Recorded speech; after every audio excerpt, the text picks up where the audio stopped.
पे न डाले पानी, जिंदगी भर तो हमें भेजने वाले पानी, जिंदगी भर तो हमें भेजने वाले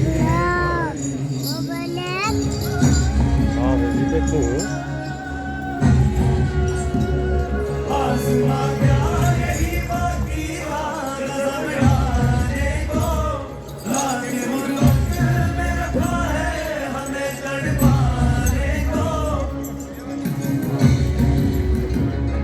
आसमां क्या यही बाकी था गजब ढाने को, लाके गुर्बत में रखा है हमें तड़पाने को। आज जिस घर में हम तैयार थे मर जाने को, जीत जी हमसे छुड़ाया है आजमाने को, जिंदगी भर तो हमें भेजने काले पानी, जिंदगी भर तो हमें भेजने काले पानी। कोई माता की उम्मीदों पे न डाले पानी, कोई माता की उम्मीदों पे न डाले पानी, जिंदगी भर तो हमें भेजने काले पानी, जिंदगी भर तो हमें भेजने काले पानी, जिंदगी भर तो हमें भेजने काले पानी।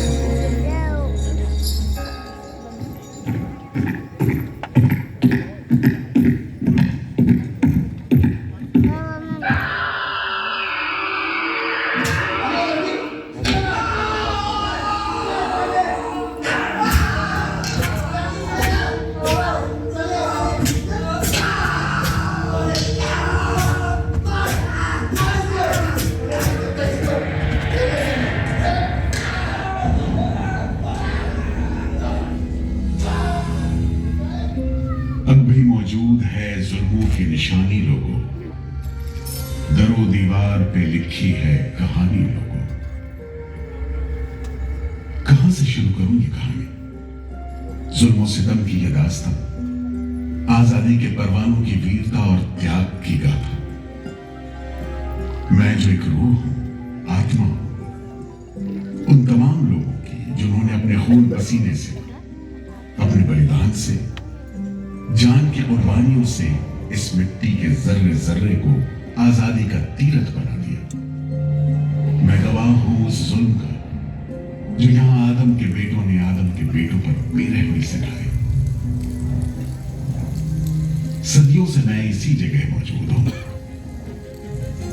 मेरे सीने में दफन है वो सारी कहानियां जिन्होंने इन हरे भरे खूबसूरत टापुओं को वो खौफनाक नाम दिया, काला पानी।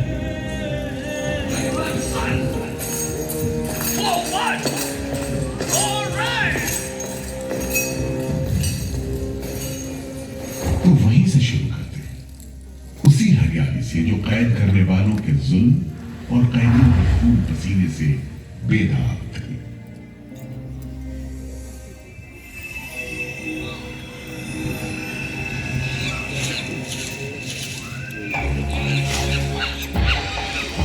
कहते हैं अंडमान द्वीप समूह का नाम रामायण के प्रतापी वानर देवता अंडमान यानी हनुमान के नाम पर रखा गया था। पुराने जमाने से यह कहानी चली आती है कि जब राम ने लंका पर चढ़ाई करने की योजना बनाई थी तो पहले इन्हीं टापुओं से धावा मारने की सोची थी, लेकिन बाद में इरादा बदलकर धनुष कोटि से हमला किया। इतिहास और पुराण में अंडमान द्वीप समूह इसी सिलसिले में याद किया जाता रहा है।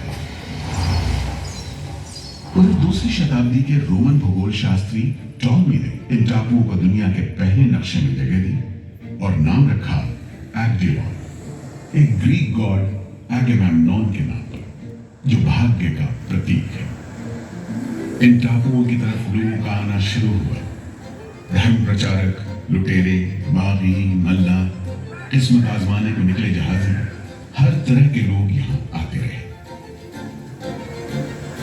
18वीं सदी के अंत में ईस्ट इंडिया कंपनी ने इन टापुओं पर एक बस्ती कायम करने की कोशिश की और यहाँ लेफ्टिनेंट आर्चिबाल्ड ब्लेयर को भेजा, मगर ये कोशिश नाकाम रही और अगले 60-70 बरस तक किसी ने इन टापुओं की सुध नहीं ली।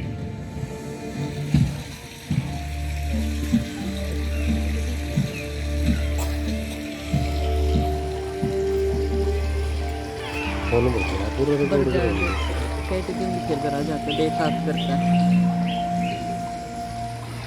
प्राकृतिक खूबसूरती और शांत समंदर के बीच जिंदगी की खामोश लहरें उठती और बैठ जाती।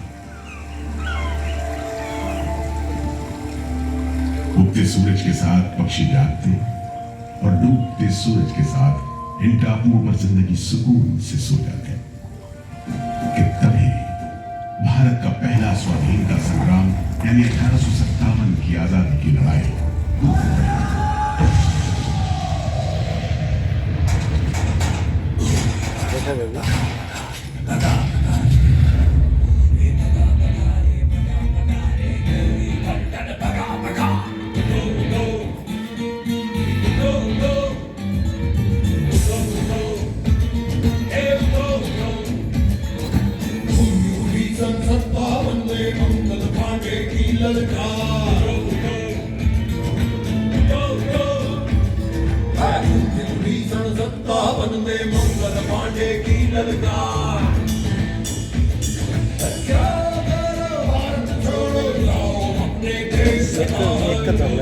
मन बेरा है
जल्द ही बगावत की लपटों की तपिश शांत पड़े अंडमान द्वीप समूह पर पड़ने वाली थी।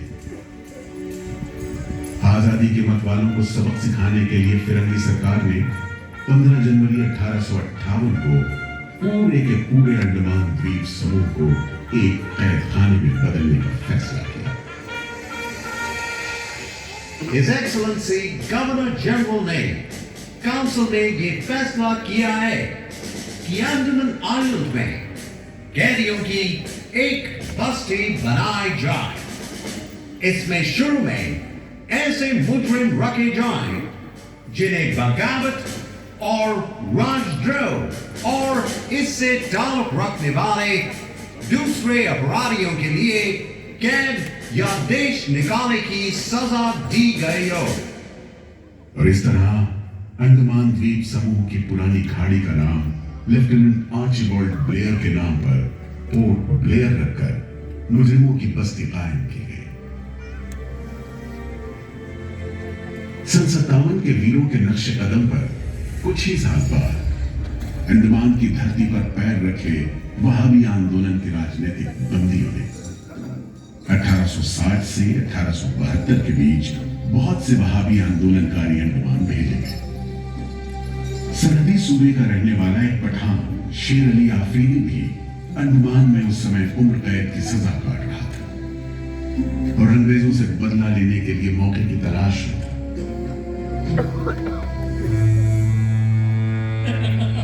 क्यों है शेर अली, तुम इस भीड़ भाड़ में कैसे? ओए, हम सुना है फिरंगी का लाट साहब इधर आता है, हम भी देखने आया है जुल्म करने वाले का सरदार कैसा दिखता है।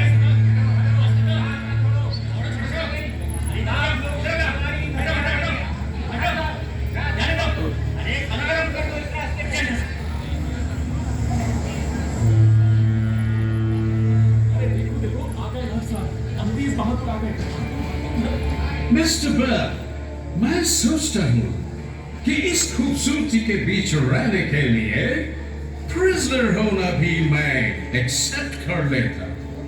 Yes, indeed. Just look how beautiful this place is.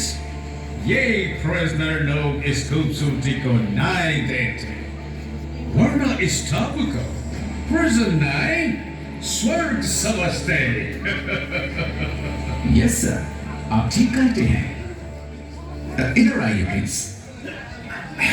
हम तुमको खत्म करने का फिरंगी जालिम कैदियों के साथ इसमें से हैवानी सलूक करता है, हम बर्दाश्त नहीं करेगा।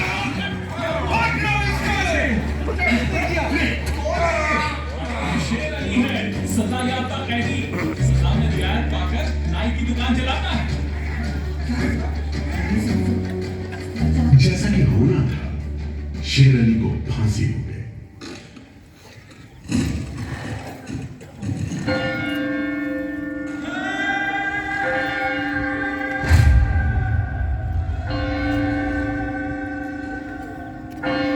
शायद इसी घटना का असर था कि ब्रिटिश सरकार ने कैदियों के साथ और भी कड़ाई बरतने के बारे में गंभीरता से सोचना शुरू किया। नतीजे के तौर पर सन 1896 में पोर्ट ब्लेयर की खौफनाक सेलुलर जेल का काम चीफ कमिश्नर केविन और इंजीनियर मैक्विन की निगरानी में शुरू हुआ। यूरेनस मैक्विन, आपकी जांच पूरी हो गई? यस सर, हमने पूरा टापू का मुआयना कर लिया है। तो आपके हिसाब से जेल कहाँ बनेगी? मेरा राय में जेल इसी जगह बने तो अच्छा रहेगा सर। इस पहाड़ी पर? यस सर, हम इस पहाड़ी को ईस्ट का तरफ ऊपर से काटकर समुद्र से 60 फीट की ऊंचाई पर मैदान बना देगा। इससे दो फायदा होगा, जेल के लिए जगह निकलेगा और पहाड़ी काटने से जो मिट्टी निकलेगा उससे हम नीचे का दलदल को भरकर ऑफिसर्स के लिए टेनिस एंड क्रिकेट खेलने का मैदान, इवन जिमखाना क्लब भी बना सकता सर। तय हुआ कि 5 लाख रुपए की लागत से पोर्ट ब्लेयर की इस पहाड़ी पर जेल बनेगा। फॉरेन कारीगरों के अलावा 600 कैदियों को काम पर लगा दिया गया। इस जेल में एक वक्त में 700 कैदियों को बंद रखा जा सकता है। योजना के अनुसार जेल के बीचों बीच एक मीनार बनाई जानी थी, जिसकी 7 दिशाओं में 7 खंड किसी सितारे की भुजाओं की तरह निकले हुए। हर खंड में 3 मंजिलें बनाई जानी थी और 7 खंड में कुल मिलाकर 698 कोठरियों का निर्माण होना था। ईंटों की ढुलाई के लिए ट्रेन की 5 मील लंबी पटरी बिछाई गई। इमारत बनाने के लिए ढेर सारे सामान बर्मा से मंगवाए गए। जेल को बनाने में कोई 3 करोड़ ईंटें इस्तेमाल की गई। इंसानी खून पसीने की टुकड़ी गिरती है।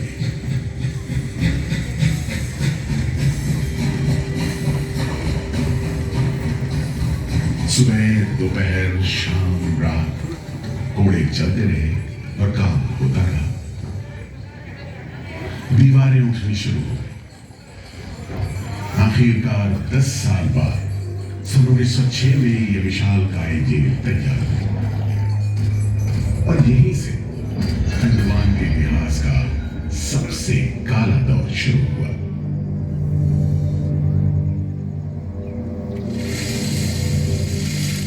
हाँ, सच कहते हो। आज याद करके झुरझुरी सी हो जाती है। मैं पुराना पीपल का पेड़ जेल खाना बनने के इस लंबे अरसे में हर रोज अपनी जान की खैर मनाता रहा, क्योंकि इस पहाड़ी पर उगे हुए घने जंगल साफ करने के दौरान बहुत से लोग थे जिनका ख्याल था कि मुझे भी और पेड़ों की तरह काट गिराया जाना चाहिए, लेकिन मैं बच निकला। मेरी किस्मत में शायद खड़ा रहकर इस जेल में होने वाली यातनाएं देखना लिखा था। हर एक कैदी जेल के फाटक के भीतर आकर मेरी डालियों के नीचे से ही निकला है।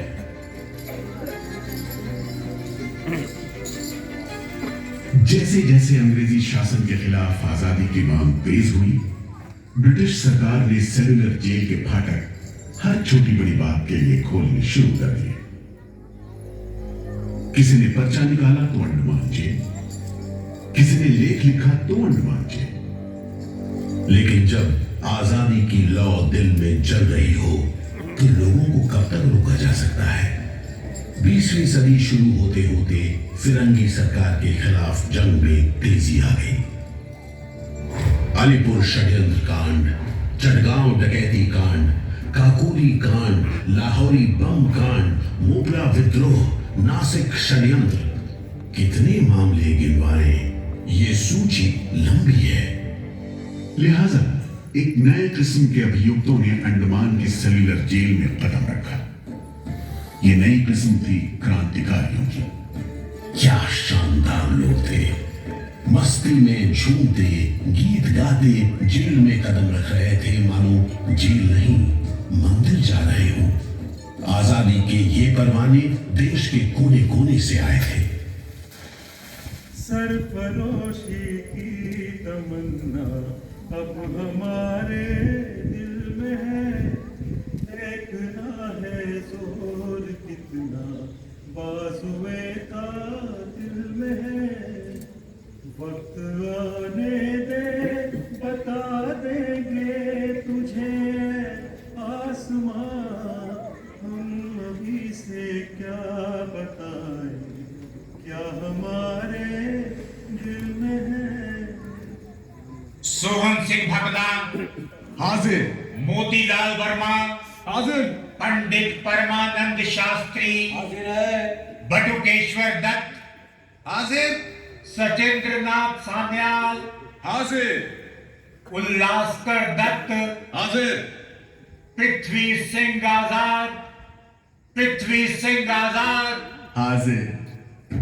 हर आदमी के दिल में स्वाधीनता की लौ जल रही थी। इस जोत को बुझाने का काम ब्रिटिश सरकार ने जिस अफसर को सौंपा वो था सेलुलर जेल का जेलर डेविड बेरी।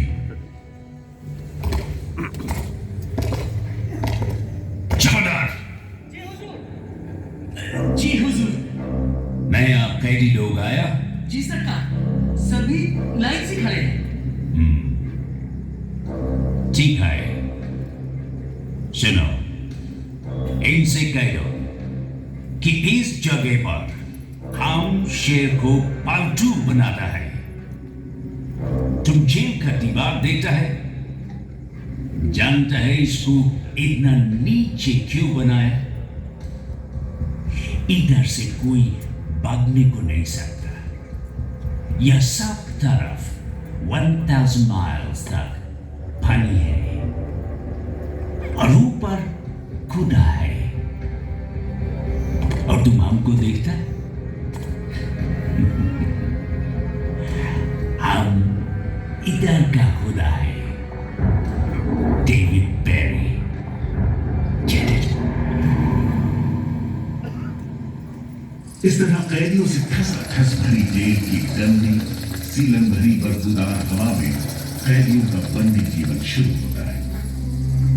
बेड़ियों की आवाज, वार्डनों की गाली गलौज और मार खाते कैदियों की चीख पुकार से गूंजते कोठरियों का दम घुटन माहौल कड़े से कड़े इंसान को तोड़ने के लिए काफी था।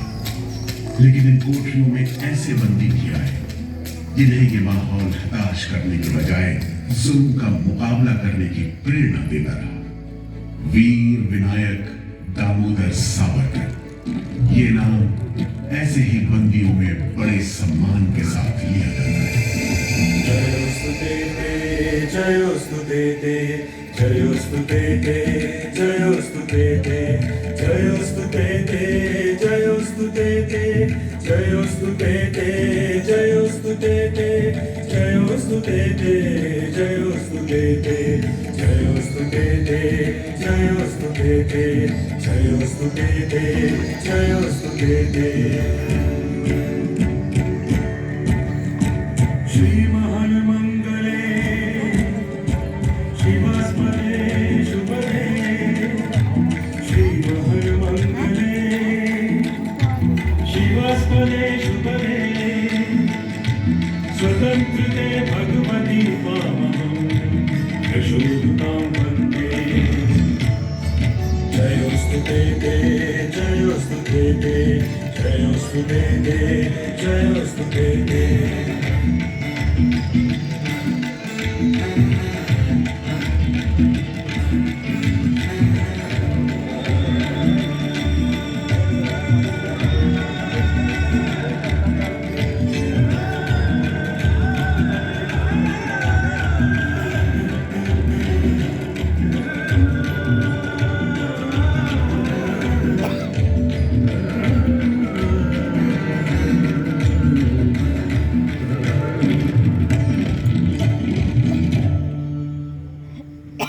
बेड़ियों में जकड़े वीर सावरकर जब सेल्यूलर जेल के अहाते में दाखिल हुए तो उनकी जंजीरों से जुड़े लोहे के पट्टे पर उनके जेल की मियाद खुदी हुई थी 50 बरस।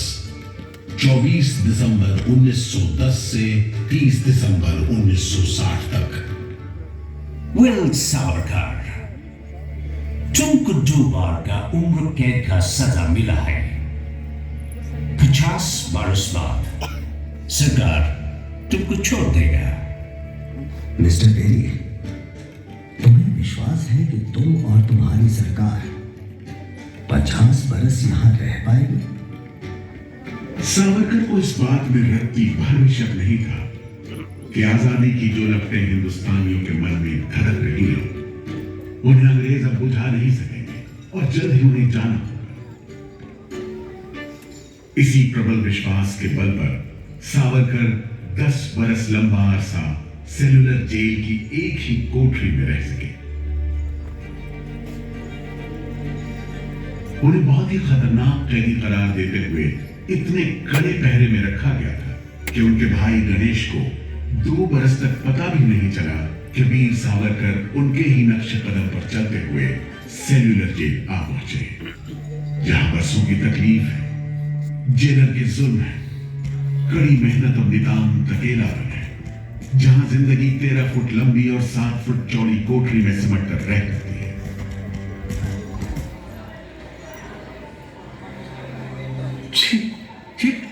ये कैसा रद्दी खाना है? चावल में कंकड़ है, सब्जी में रेत है और दाल में कीड़े। खाना क्या है? घास फूस है। बर्तन भी देखो कैसे टूटे फूटे, जंग से लाल और तेल से जुड़े हुए। सबसे ज्यादा कमी तो पानी की है। आज सुबह जब मैंने पानी मांगा, जमादार बोला दिन में 2 बार मिलेगा बस। अरे पीने लायक होता तो बात करें। इतनी बास मारता है कि नाक बंद करके पीना पड़ता है। फिर खाने को कैसे खा सकते? कैदियों को गाली देना या पीटना मामूली बात थी, चाहे वो खा रहे हों या काम कर रहे हों। और काम न सिर्फ मुश्किल था बल्कि उसका कोटा भी तय था। 7 में से 4 खंडों की कोठरियों में तेल निकालने के उपकरण लगे थे।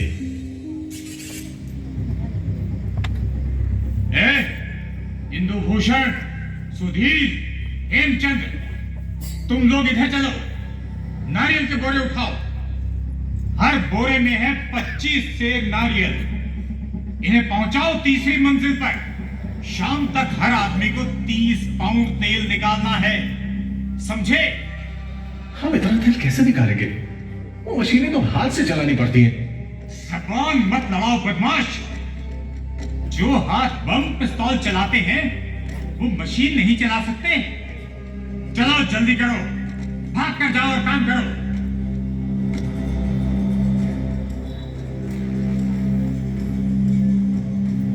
मेरा बात ध्यान से सुनो।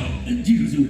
जो आदमी काम नहीं करे उसको पेट लगाओ। जी हुजूर। समझा? जी। सजा दो, कोई छूट नहीं दो। जी। कोटा पूरा कराओ। जी। लेकिन तमाम मारपीट और गाली गलौज के बावजूद यदि कैदी काम पूरा न कर पाते तब जो सजा मिलती वो किसी की भी हिम्मत तोड़ने के लिए काफी थी। जमादार। जी हुजूर। इसको 2 दिन तक टाट का वर्दी पहनाओ। कल से इसका खाना बंद। जी। सिर्फ 2 कप कंजी दो। जी हुजूर। ये पहला बार काम नहीं पूरा किया। जी। इस वास्ते इसको 1 हफ्ता आबकारी में रखो। जी हुजूर। ये बागी का बच्चा है, इसको बेड़ी डालो। इसको भी बेड़ी डालो 6 महीने तक। जी हुजूर। तुम अब तक 5 बार काम का कोटा पूरा नहीं किया, हम तुमको इस बदमाशी का मजा चखाएगा। जमादार। जी हुजूर। इसको तन्हाई में रखो। जी। Solitary confinement. जी। कोठरी में काम दो। जी। और इसको पेट लगा। जी। और मारो, और मारो। नारे बोलेगा, बोल नारे, बोल, बोल नारे, बोल, बोल नारे, जितनी ताकत है बोल नारे।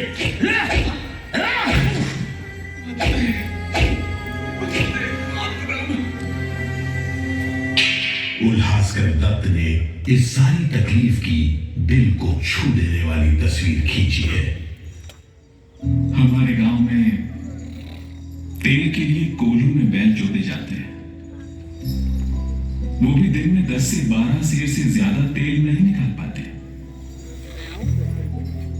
जेल में मुझे 2 और कैदियों के साथ बैल की जगह जोत दिया जाता था और हमें शाम तक 1 मन नारियल का तेल निकालने का काम सौंपा जाता।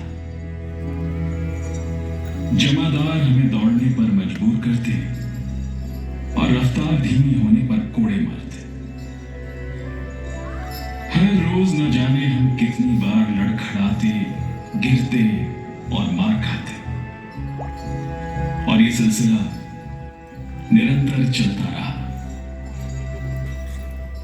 हुजूर, ये काम करने से इनकार करता है। क्यों? क्यों काम नहीं करेगा? जैसा बर्ताव ये जमादार करते हैं उसमें मैं काम नहीं करूंगा। मारपीट और सजा का नतीजा ये हुआ कि उल्हासकर ने 7 दिन के बाद खाना पीना और बात करना भी बंद कर दिया। वार्डन का ख्याल था कि उल्हासकर पागल होते जा रहे हैं, लेकिन जेलर बेरी ने इसे नाटक बताते हुए उल्हासकर को बिजली के झटके लगाने का हुक्म दिया, जिसके बाद उल्हासकर 3 दिन और 3 रात बेहोश रहे। उसके बाद कहीं जाकर डॉक्टर को बुलाया गया। सुनो मिस्टर उल्हासकर, हम जानते हैं तुम अपने मुल्क का आजादी के वास्ते ये करते। हम तुम्हारा काम को ठीक नहीं समझता, लेकिन तुम अभी जवान है। एक दिन अपना सजा पूरा करके वापस अपना मुल्क जाएगा, तब अपना हाथ से जान क्यों लेते? क्या तुम डरपोक है? हम अपना सीनियर ऑफिसर का हुक्म नहीं बदल सकते, लेकिन तुम चाहेगा तो हम तुमको मेंटल हॉस्पिटल में भर्ती करवा देगा। ठीक है, इन जानवरों के बीच रहने से पागलों के बीच रहना बेहतर होगा। उल्हासकर की सारी तकलीफ का जेलर डेविड बेरी पर कोई असर नहीं हुआ। उल्हासकर के जाने के बाद बेरी ने वीर सावरकर को चिढ़ाते हुए पूछा, क्यों सावरकर, तुम भी पागलपन का बहाना करेगा क्या? तुम्हारे बाद मिस्टर बेरी। अच्छा। हाँ, जिस तरह के अत्याचार तुम कर रहे हो उनसे कोई भी आदमी पागल हो सकता है। रहने दो ये सब बात सावरकर। तुम अच्छी तरह जानता है उल्लासकर पागल नहीं है, बहाना करता है। मिस्टर बेरी, अगर तुम सोचते हो कि उल्लास बहाना कर रहा था तब तुम पहले ही पागल हो चुके हो। ये सब अत्याचार बंद करो वरना हमारे पास स्ट्राइक के अलावा कोई रास्ता नहीं बचेगा। छूट नहीं, रियायत नहीं, छूट नहीं, रियायत नहीं। हमारी मांगे पूरी करो, पूरी करो। जिंदाबाद। बंदियों को छोड़ दो, बंदियों को छोड़ दो। और इस तरह कैदियों ने अपना आखिरी हथियार इस्तेमाल करना शुरू किया। हड़तालों का एक लंबा सिलसिला चल पड़ा, मगर ऐसे मामलों से जेलर बेरी और उसके अमले के रवैये में कोई खास फर्क नहीं पड़ा। कुल मिलाकर सेलुलर जेल के कैदी तकलीफ और बदसलूकी के बीच अपने दिन गुजारते रहे।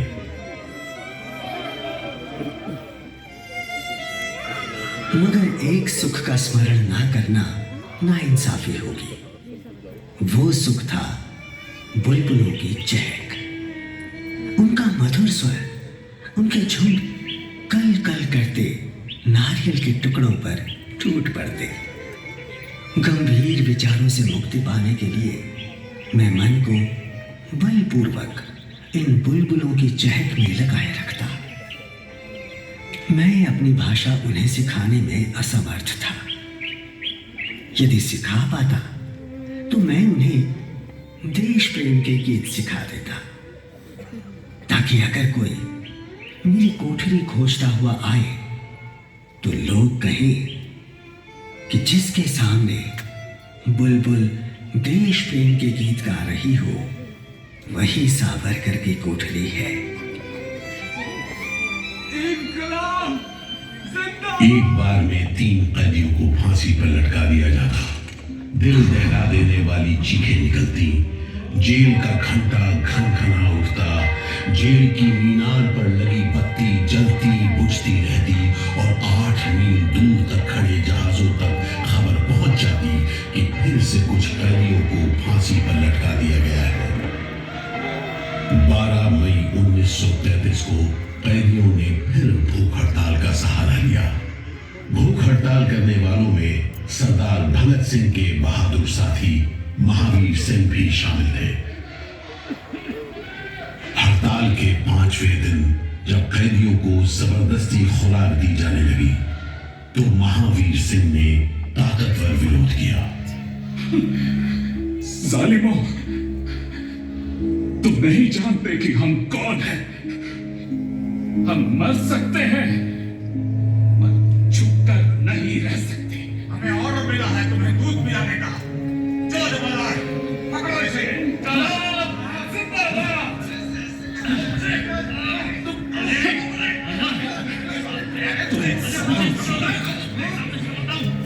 हम जबरदस्ती नहीं सहेंगे।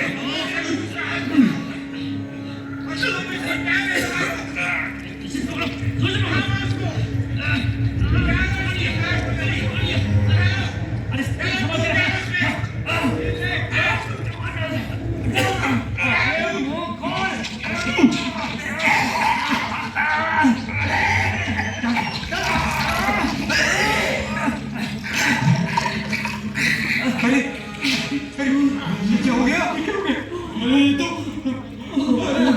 अरे इसकी तो आंखें उलट गई। अरे इसकी तो आंखें उलट गई है।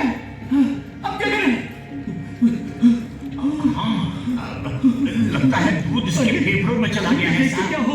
नली निकालो, जल्दी करो, जल्दी। इसकी तो सांस बंद हो गई। अब क्या होगा? होगा क्या? लाश को गुपचुप ठिकाने लगा दो, किसी को कान कान खबर ना हो।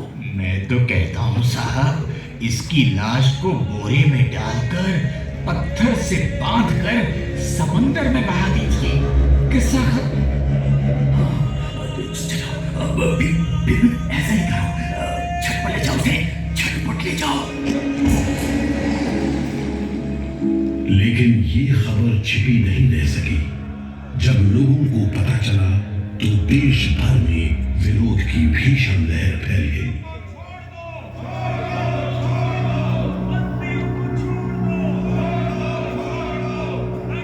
और फिर 45 दिन बाद 26 जून 1933 को जेल अधिकारियों ने हथियार डाल दिए। लेकिन देश अभी भी गुलामी की जंजीरों में जकड़ा हुआ था।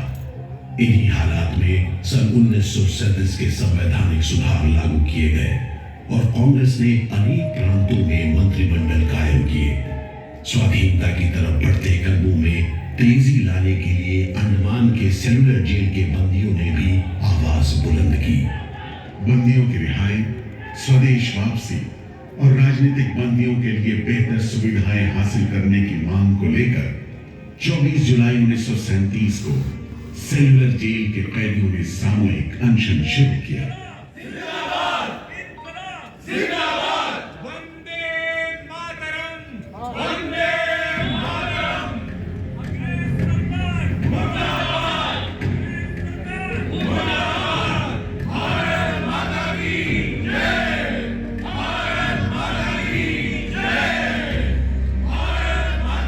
इस भूख हड़ताल का असर पूरे देश पर पड़ा।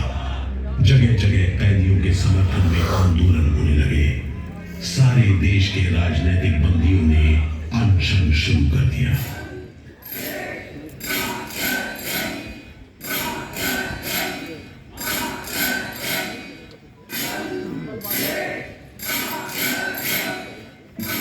गुरुदेव रविंद्रनाथ ठाकुर और कांग्रेस की कार्यकारिणी की तरफ से जवाहरलाल नेहरू ने कैदियों से भूख हड़ताल समाप्त करने की अपील की और 28 अगस्त 1937 को गांधी जी ने सेलुलर जेल के बंदियों को तार से संदेश भेजा।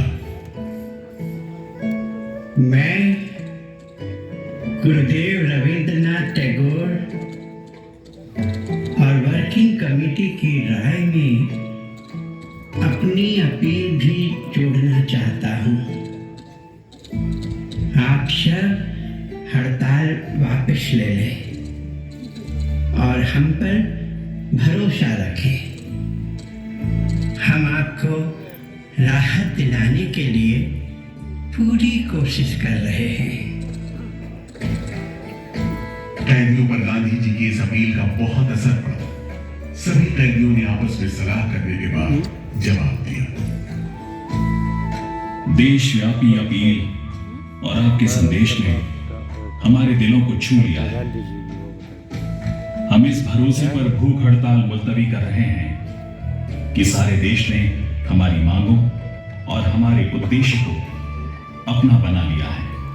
वंदे मातरम। 36 दिन के संघर्ष के बाद एक बार फिर बंदियों की जीत हुई।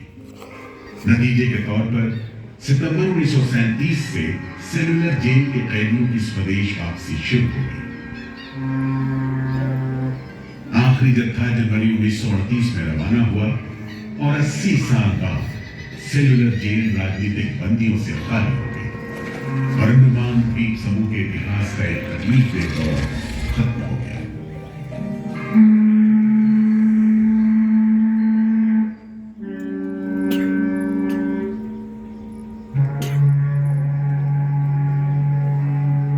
मगर एक और जालिम दौर शुरू होने वाला था। 1939 में दूसरा विश्व युद्ध शुरू हुआ और 1942 में जापानियों ने अंडमान पर कब्जा कर लिया।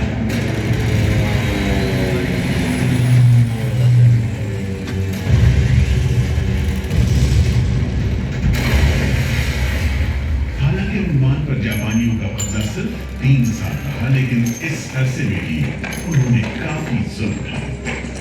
हर आदमी उनकी नजर में अंग्रेजों का जासूस था। हर रोज खेतों से, दूर दराज के गांव देहात से दसियों लोग पकड़े जाते और मौत के घाट उतार दिए जाते।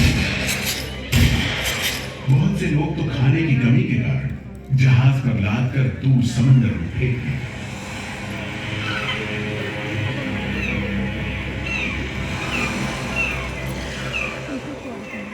इसी दौरान नेताजी सुभाष चंद्र बोस अंडमान आए और जेल का मुआयना भी किया, मगर जापानी उन्हें जेल के उन हिस्सों में नहीं ले गए जहां वो सैकड़ों कैदियों को जासूस करार देकर तकलीफें पहुंचाते थे। अपनी छोटी सी अंडमान यात्रा के दौरान नेताजी ने तिरंगा भी फहराया।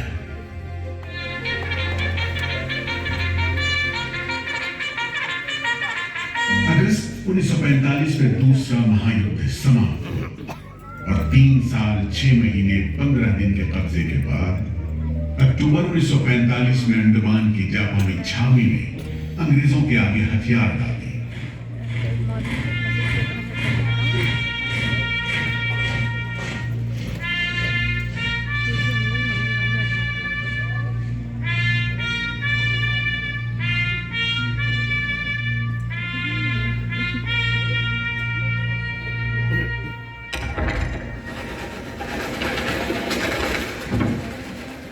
सेलुलर जेल के फाटक एक बार फिर खुले और कैदियों को रिहा कर दिया गया। इसके बाद 2 साल के अंदर भारत में ब्रिटिश सरकार का शासन खत्म हो गया।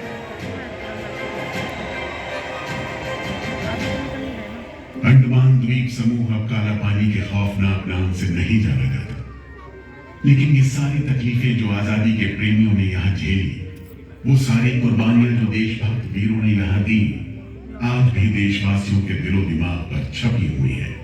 इसीलिए अंडमान के भूतपूर्व राजनीतिक बंदियों के भातृत्व मंडल की इच्छा को स्वीकार करते हुए भारत सरकार ने 30 अप्रैल 1969 को घोषणा की कि सेलुलर जेल को राष्ट्रीय स्मारक के रूप में सुरक्षित रखा जाएगा।